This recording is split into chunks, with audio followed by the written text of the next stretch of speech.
Thank you for joining us for the October Community Connection. I'm Brian Strand.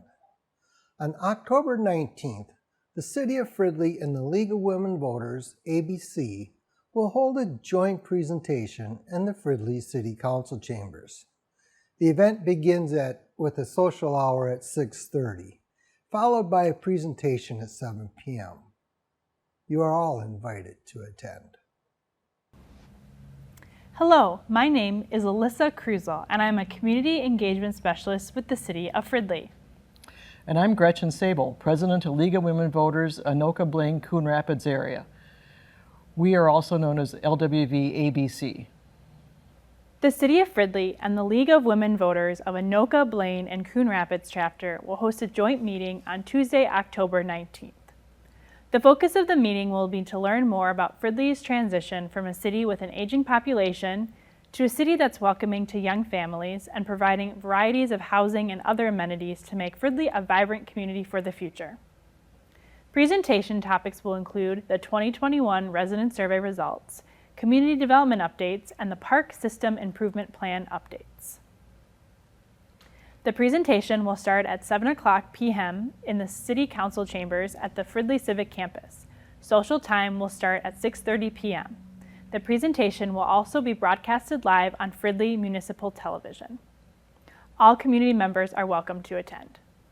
The League of Women Voters, ABC, which serves all of Anoka County and also the cities of Dayton and Champlin and Hennepin County, will be present at the meeting with more information about our organization. The League of Women Voters is a grassroots organization that encourages informed and active participation in government and influences public policy through education and advocacy. The League of Women Voters advocates on issues, but never supports or opposes any candidate or political party. This joint meeting is subject to change with updates on the COVID-19 pandemic. Please check the city's webpage and social media accounts for the most recent updates and changes. For more information or questions, call the City of Fridley at 763-571-3450. We hope to see you at the meeting. Have you seen the mural around the storm drain in the north parking lot at Commons Park?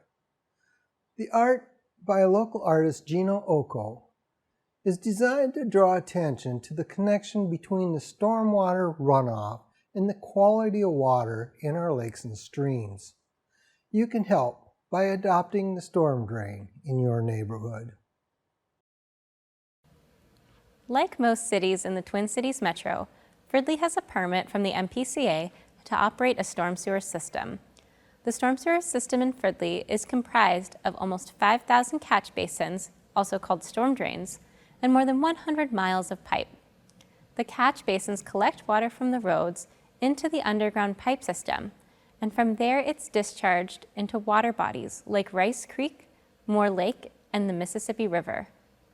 Since our storm sewer system discharges stormwater into our lakes and rivers, it's important that all of the water entering the system is free of illicit discharges, which is the technical name for things that aren't water entering the storm drain, and includes things like chemicals, leaves, grass clippings, pet waste, sediment, and soap from washing your car. You may think that leaves and grass aren't a big deal. They're part of nature, aren't they? But when they end up in our water bodies at unnatural concentrations, they can throw the ecology of the whole system out of balance, leading to fish die-off, algal blooms, and other negative impacts. The MPCA recently updated the conditions of the permit called the MS4 permit, and as a result, we are updating our practices to comply with the new conditions. This extends to city responsibilities around maintenance of our storm sewer system, installation of water quality improvement features, and education around our storm sewer system. One way we are amplifying our education efforts around the storm sewer system is participating in the Community Adopt a Drain Challenge with the cities of Columbia Heights, Andover, and Blaine, where we are encouraging residents to adopt storm drains near their homes to keep them free of leaves and litter. You can learn more about the program at adopt-a-drain.org. We are also participating in Rice Creek Watershed District's Storm Drain Art Series, in which local artist Gino Oko is painting storm drains throughout the watershed district to highlight the connection between catch basins and the downstream water body. Today we are filming Gino as he paints a storm drain in the north parking lot of Commons Park. Gino, thanks so much for being out here in Fridley. Can you tell us a little bit about yourself and what you do as an artist in the cities? Thank you for having me. I'm Gino Oko. I go by Gino for Art on social media, Instagram, Facebook. I'm a muralist. I paint a lot of murals around the cities, St. Paul, Minneapolis, Brooklyn Park area. My most recent, actually I have two most recent work. The first one was at Twin Cities Academy, so I just created a mural for the cafeteria, and I recently just finished painting a mural at the State Fair. Oh, that's awesome. Yes. And how did you get started painting storm drains? So my first storm drain was back in 2009 for the city of Brooklyn Park. So they wanted to bring awareness to the trash and all the different things that goes down the drain, also the leaves and everything. It's a way to bring attention, like something colorful, eye-catching, and since then a couple of other cities have picked it up, and here I am doing another one. That's awesome. How many storm drains do you think you've done?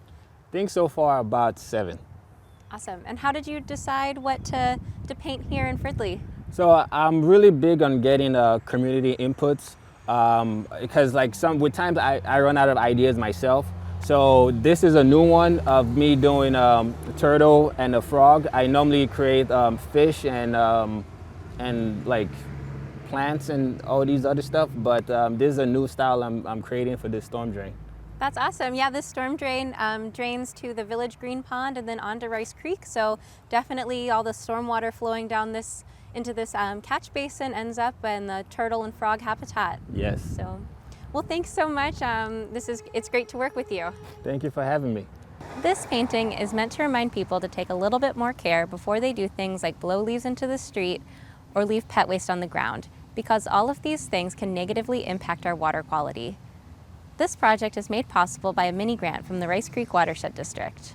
Stop by the parking lot to check out the artwork and visit adopt-a-drain.org to sign up to take care of a drain near you. If you see anything entering the storm drain that isn't supposed to be there, or another form of illicit discharge, please report it to our Public Works Department at 763-572-3566. Is your family itching to get out and have some fun? Pumpkin Night in the Park has returned to Springbrook Nature Center this year with a few changes. All tickets must be purchased in advance. No tickets will be available at the door. All right, everybody, it is almost Pumpkin Night in the Park. It's time for us to come up with some ideas on how we're going to promote it. So what do we got? I don't know. We need to highlight some of the changes this year. So, we need to highlight that, of course, it's on October 23rd, Saturday of MEA weekend, like it always is, but it's starting at 5. It's running from 5 to 9. And you can't buy tickets at the gate this year. So we should highlight that too. Anybody else have any other ideas? Erica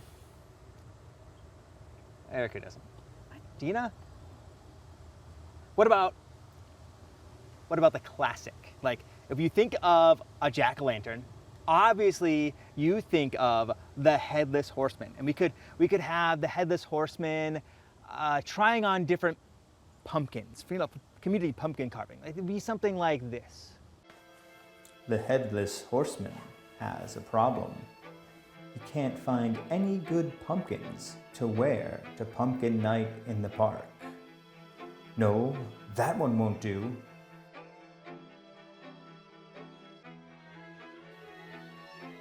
That's not good either. What's he going to do to solve his problem? He's going to go to Springbrook Nature Center's Community Pumpkin Carving programs occurring on October 18th through 21st, and he's going to carve a brand new pumpkin. Join him and carve your own pumpkin to see along the lighted trails. Can you find your pumpkin at Pumpkin Night in the Park? Nah, we need to focus more on Pumpkin Night in the Park. What if we reference a popular TV show? Here's what I'm thinking. Pumpkalorian, we need you to take this pumpkin back to its people. I can do this. I will take it to Pumpkin Night in the Park at Springbrook Nature Center. Great, but it must be there on October 23rd between 5 and 9 p.m. or it will be too late. Come, little pumpkin. A green space elf? That's your idea? No, Pumpkin Night has been around forever. It's historical. We need to go back to where it's all started. The pumpkin farmer. Have I got a treat for you? I have the world's best pumpkin patch right behind. Oh, Gord, dang it, they're all gone? Just last year, the Cinderella lady stole my prize pumpkin, and now this? Ugh, what's this? They left me a note.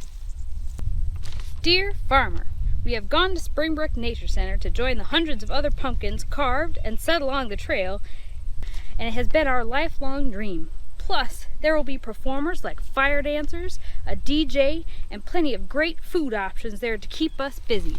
Sincerely, all your pumpkins. Well, gosh darn it, that sounds rather lovely. The best thing we got around here is the chicken dance. Maybe I'll go myself. And heck, tickets are only $10 and I can get them online. You call that a commercial? No one's gonna watch that. Now, what we need is a good way to relay a lot of information, like really sell Pumpkin Night in a short amount of time. Like one of those classic infomercials. That's gonna be great. I can see it now.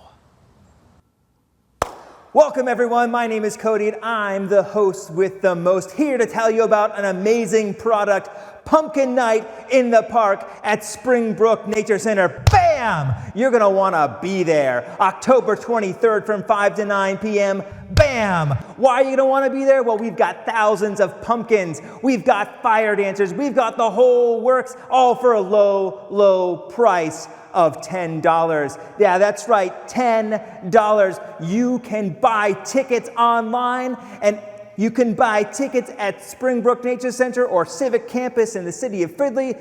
Don't try and get them at the gate. Not this year. This event is so good, you need to buy them in advance.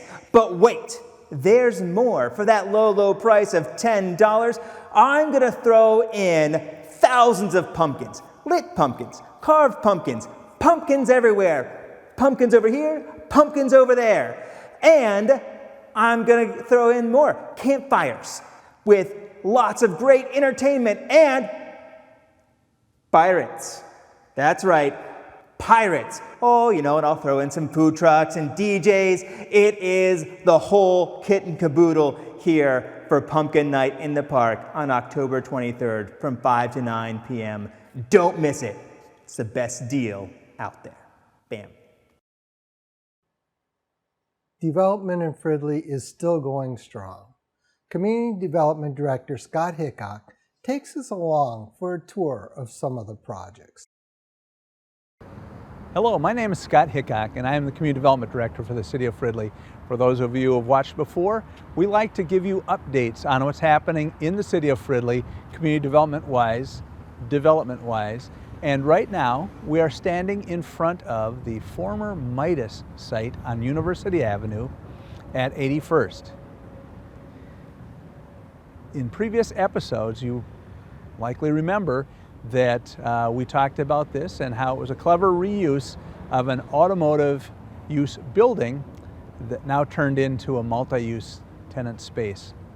Behind me you see Jersey Mike's, and you also see a space that's yet to be leased, and this is a building that's owned by Mark Krogh. Mark Krogh's development company is Java Development, and Mark Krogh is looking for a tenant for the final space in this building. This is also the site of Caribou, our first Caribou cabin in Fridley, and They were required to take about 16 feet of the Midas building off in order to make room to have the footprint of the Caribou Cabin and the drive-through on this site. But the site is now done, and it is really popular in terms of coffee visits, and it soon will be popular in terms of lunch visits, I'm sure. Many have asked about Jersey Mike's and when they're going to open. They have received their certificate of occupancy, meaning that they have been through all of the building code issues. The building official has signed off on the occupancy permit. From what I understand, their staff is now hired and they are training off-site. We're standing in front of the site of the former Holly Center, where the new Axel development apartment buildings are being built. And you'll notice that the buildings now are being sided and taking on a very nice look, a very finished look. And the goal is that this complex will be done and open for their new tenants starting in April of 2022. I'd like to point out not only the building and the architecture and how it's really coming together, but also behind me there is a storm pond, and that storm pond is an important feature in this development. Modern development requires that stormwater be managed in a proper way, and you'll see this large triangular shaped depression right here is actually a stormwater holding pond that helps take the water that is runoff from the roof, the parking lot, the sidewalks, and other hard surfaces, and holds it on site so that it can be cleaned and that it is managed on site, as opposed to carrying muddy water downstream to eventually get into the river. Development now does require stormwater management, and these become really nice features on a campus like this, where it will have 261 apartments. There will be a 10,000 square foot commercial building, and its stormwater will be managed by this holding pond behind me. We'll take a look at what a finished stormwater pond looks like on our next site, and you can see that they become quite nice amenities once they start to have their landscape mature. As I mentioned on the Holly Center site, storm ponds become a very important part of any development campus. We are standing on the John Allen project on East River Road at 694, and you can see behind me now a landscaped area that includes a storm pond and includes native vegetation around its edge, and becomes a very nice landscaped feature on site, as well as being a stormwater management area, and if planted properly, can also play its role as a pollinator. The Dollar Tree over my shoulder is moving right along. Talk to building official Tony DeForge, and he will tell you that this has been a project that has moved very, very well. Construction is going well. The building itself will likely be completed yet this year, 2020. Well, though, you will no longer be able to get your Hamburger Royale at this site. It won't be too long before you'll be able to drive up to the teller or go in and do your banking at the Bank of America building that's going to be completed here in the not too distant future. Many have asked the question, what was taking so long?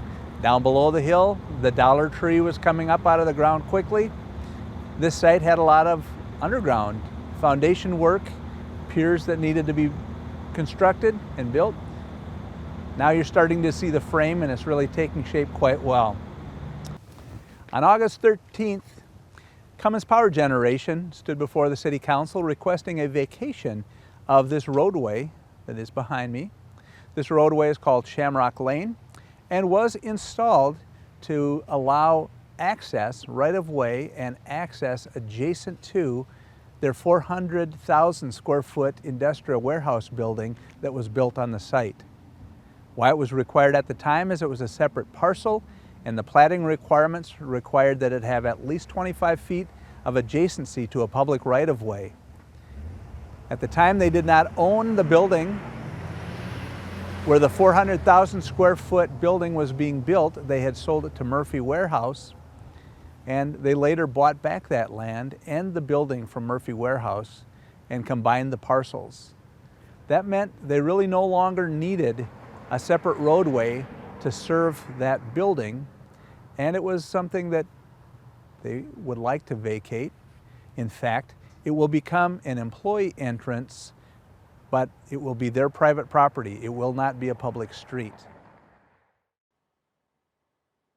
Are you looking for a way to serve others with minimal amount of commitment? Last month, we introduced you to Impact Services. Here is a replay of that video.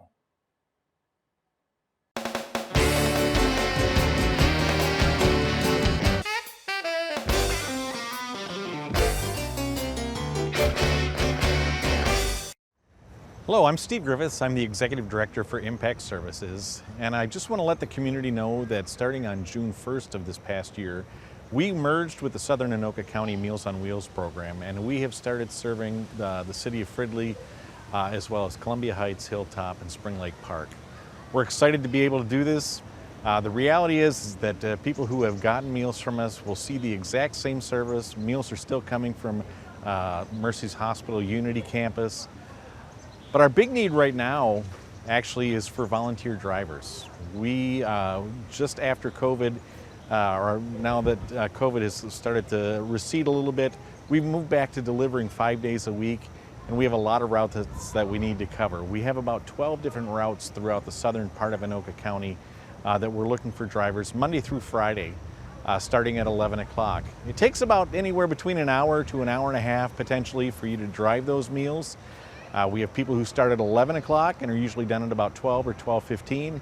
We have a second shift that comes in at about 11:30 and drives from about 11:30 until 12:45 at the very latest. This is a great opportunity for you if you're a stay-at-home parent who maybe wants to get your kids involved in something during the day so they can see what volunteering is all about and helping their neighbors out. Our neighbors who receive meals, especially our seniors, love to see kids. So if you're a stay-at-home parent and you've got kids at home as well, please, we would love to have you come and join us. Perhaps you're a recently retiree as well and are looking for something to do to fill your day. We would love to have you come and join us as well, whether it's delivering once or once a month or once a week, whatever fits your schedule and your passion. We would love to have you come and do it. Like I said, it's very simple. You come to Unity Hospital, you pick up the meals, you'll get a route sheet that has a map on how to get to all the different houses. All the meals are labeled so that you know exactly where you're going, who you're giving what to. You go, you knock on the door, you talk with the person very quickly to see if they're doing all right. If they have any concerns, you let our staff know about that, and we let their emergency contact know so that we can take care of that and make sure that their well-being is being taken care of in the long run as well. Like I said, we deliver Monday through Friday during the noon hour. If you're interested, we would love to have you join us. Our phone number is 763-236-8718. Again, that's 763-236-8718. You can also find more information on our website, which is www.impactservicesmn, as in Minnesota.org. Again, it's www.impactservicesmn.org. Again, we're excited to be here in the city of Fridley helping our friends out and our neighbors out. We would love to have neighbors come and join us delivering meals so that we can make sure that all of our neighbors in need here in the fall, moving into the winter, and obviously again next summer, have a reliable neighbor who they know cares about them and is coming and knocking on their door, delivering a hot meal, and making sure that they're doing well every day. Thanks, and again, if you have any other questions or if you're interested in needing meals, again, just give us a phone call, 763-236-8718. Craig Park improvements are well underway. Craig Park will serve as an example of how improvements can look in other parks throughout the Park System Improvement Plan.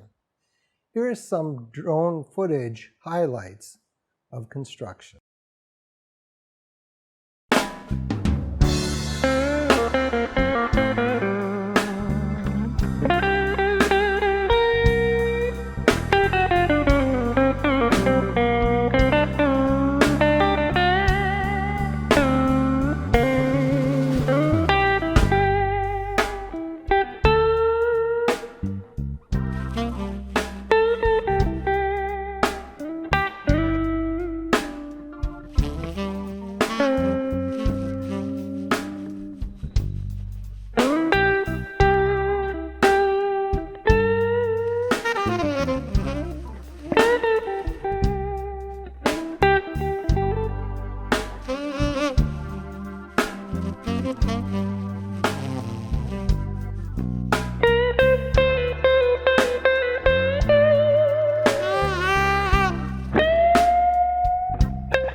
The Fridley Police Department is accepting donations for this year's Coats from Cops campaign. New and gently used winter clothing items for youth through teens, including boots, hats, gloves, and coats, can be dropped off in the Fridley Police Department lobby through October 22nd. That's it for this month's Community Connection. Be sure to subscribe to email updates and follow the City of Fridley on Facebook, Instagram, LinkedIn, and Twitter. I'm Brian Strand, and thank you for watching Fridley Municipal Television.